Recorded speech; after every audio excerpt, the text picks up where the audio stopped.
பாவம், அவர் அனுபவமே இல்லாதவர். முதல்ல வீட்டிலேருந்து வெளியே வரணும். திரிஷாவிட்டிருந்து முதல்ல வெளியே வந்தால் தான் முதல்ல எல்லாமே நடக்க முடியும். தனிநபர் விமர்சனத்தை நான் அனுமதிப்பதில்லை, நானும் பேசியதில்லை. அன்றைக்கு இது தவறி வந்த ஒரு வார்த்தை. அதாவது குடும்பத்தோடு நல்ல உறவு வைக்கணும், நல்ல தலைவர்கள் வழி நடத்தின இயக்கத்தை நல்ல முறையில் சொல்லணும்.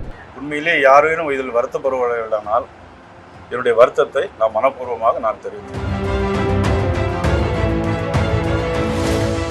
பாவம், அவர் அனுபவமே இல்லாதவர். முதல்ல வீட்டிலேருந்து வெளியே வரணும். திரிஷாவிட்டிருந்து முதல்ல வெளியே வந்தால் தான் முதல்ல எல்லாமே நடக்க முடியும். இவர் அதாவது குடும்பத்தோடு நல்ல உறவு வைக்கணும், நல்ல தலைவர்கள் வழி நடத்தின இயக்கத்தை நல்ல முறையில் சொல்லணும். முதல்ல இதில் இருந்து வெளியே வரணும். முதல்ல வீட்டிலேருந்து வெளியே வந்தால் தான் மீண்டும் பதிவு பண்ணுறாரு.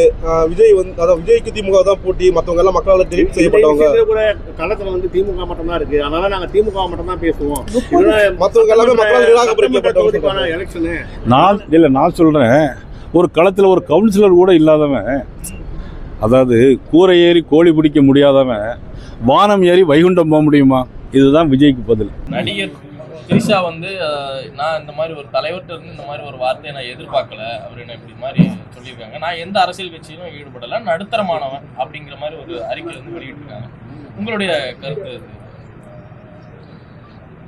என்னுடைய அரசியல் வாழ்க்கையை பொறுத்த மட்டிலும் எந்த ஒரு தனிநபர் விமர்சனத்தை நான் அனுமதிப்பதில்லை, நானும் பேசியதில்லை. அன்றைக்கு இது தவறி வந்த ஒரு வார்த்தை.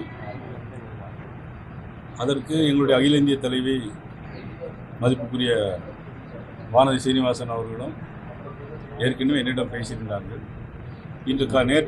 நேற்று கூட முன்னாள் மாநில தலைவர் மதிப்புக்குரிய திரு அண்ணாமலை அவருடைய வீட்டுக்கு சென்றபோது அவரும் குறித்து இது குறித்து என்னிடம் பேசினார்கள்.